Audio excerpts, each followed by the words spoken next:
Watch out mga kapinas. Bukas na po yung pasta ko sa ngipin.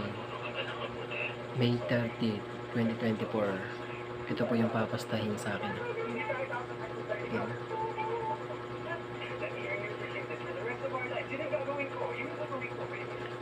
Nabitak yung ngipin ko sa gitna.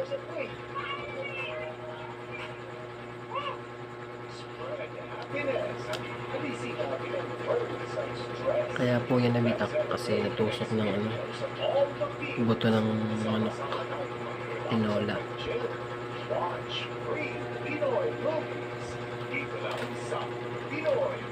Bukas papapasta ko na to.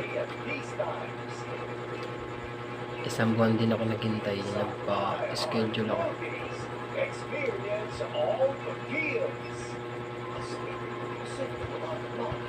Kaya mga katropa, kapag kumain kayo ng manok or baboy, dahan-dahan lang po yung pagkain nyo.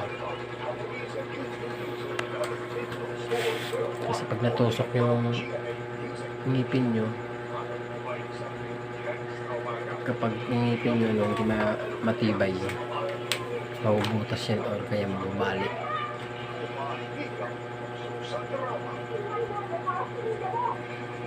Peace out! Thanks for watching.